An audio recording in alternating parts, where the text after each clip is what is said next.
Toronto Raptors lose to the New York Knicks 116-94. What's going on, ladies and gentlemen? Welcome back to another episode of the Raptors Rundown. I'm your host, Yusuf Boss, and literally everything is going on wrong right now. My tripod broke, so I'm currently using a different type of webcam. My mic isn't working for some reason, so I'm using my laptop mic. And the Toronto Raptors are now on a 2-game losing streak, so literally nothing is going right basketball related. A little bit of an overreaction, obviously, because we just went through a great stretch of 9 straight wins, but after the loss to the Hornets, which was backbreaking, we faced our first one of our first scheduled losses of the season, going into the second night of a back-to-back against the New York Knicks without Jakob Poeltl or RJ Barrett. It was always due for a loss, but when it happened, it was still very frustrating. Mainly because of how we started. Darko Rajakovic decided to go with something different, a different look that they hadn't seen before, to maybe try catching the Knicks off guard. I'm not sure,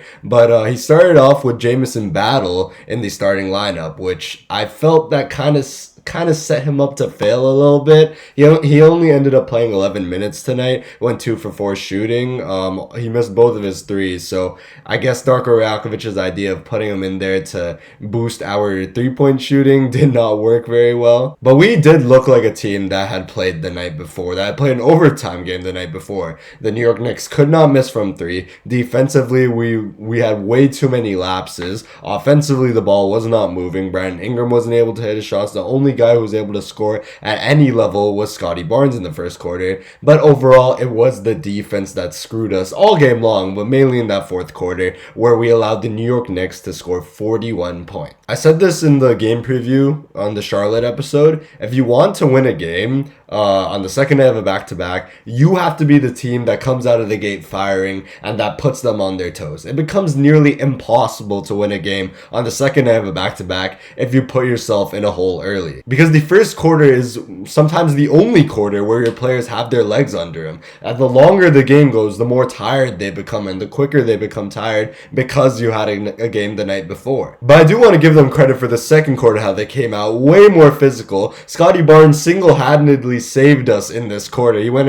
on his own personal 9-0 run. New York was finally starting to miss. The ball was moving a lot better for us, and people actually started hitting their shots. We ended up outscoring them by 12, and we cut it to single digits at halftime. And coming right out of the gate in the third quarter, it was way more physical. In fact, our first bucket in the third quarter was Brandon Ingram bullying his way into the paint and shooting it over Josh Hart. One thing I will say that, Brandon Ingram really struggled in the game tonight. I think one of the reasons is because we really do take way too long to get into our actions for a Brandon Ingram shot. It's like we take off 15 seconds of the shot clock just trying to get him the ball. And then by the time he does get the ball in ISO against the defender, he has like 6 seconds to make it work. I would like to see an action be made that gets him the ball way earlier in the shot clock, so that if he's getting clamped up or if he's not able to get to a good look from mid-range, he's able to pass it off and we can look elsewhere.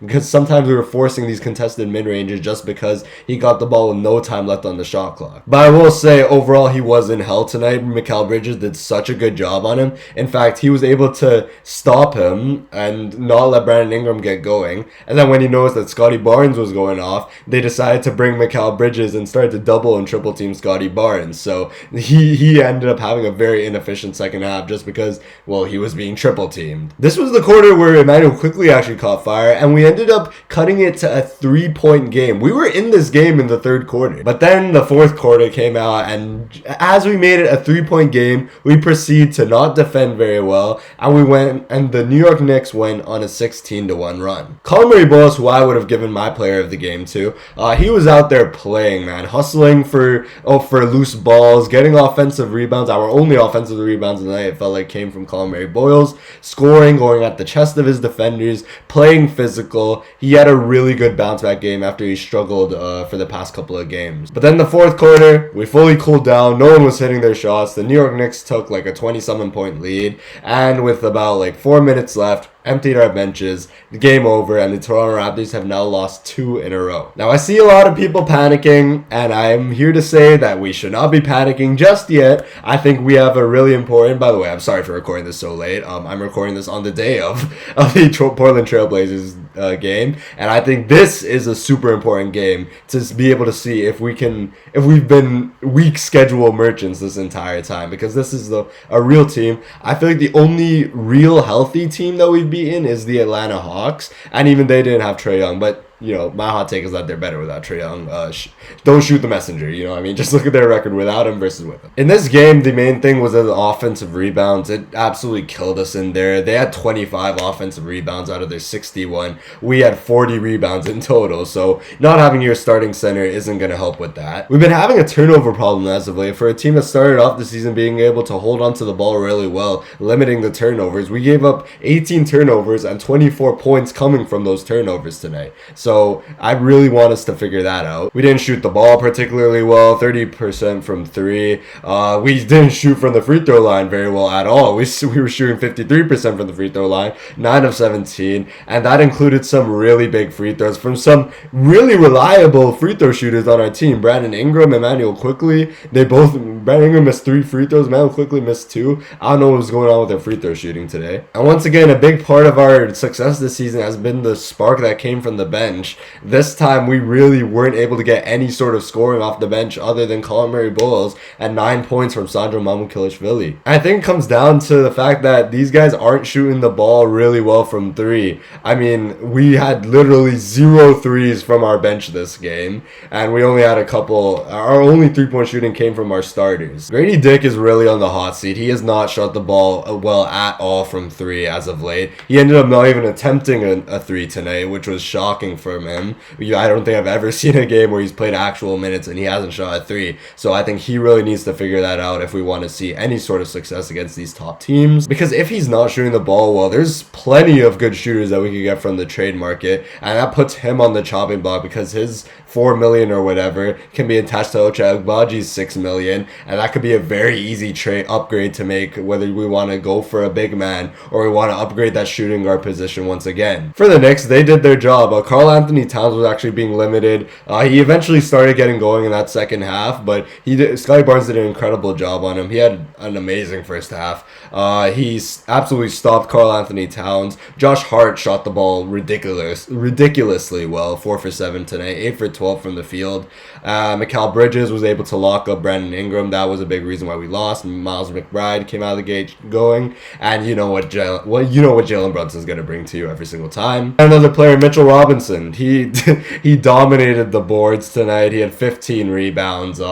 It's kind of hard to win a game when your tallest guy coming off the bench is Sandro and he's going against Mitchell Robinson, whose only job is to rebound. Next up is a game against the Portland Trailblazers, and my biggest key to the game is we have to keep Denny Avdija off of the free throw line. Last game he ended up dropping 31 points with like only 6 shots or something. He's become the next free throw merchant in the NBA, so we really need to limit the amount of times he gets to the line. He loves driving and creating contact, so we cannot foul him recklessly. They have a lot of big men. They're a really good defensive unit at guarding the paint, so hopefully our 3-point shooting comes back in this game. They will be more than willing to let us shoot if it means guarding the paint really well, so I'm hoping to see us shoot the ball well from 3. And we should have Jakob Poeltl, so no more excuses for the offensive rebounding battle. I know they have a bunch of bigs and some really good rebounders on that team, so but now that you have your center, that excuse is gone. Another big piece of news today, Scottie Barnes has won the November and October, because they mix it,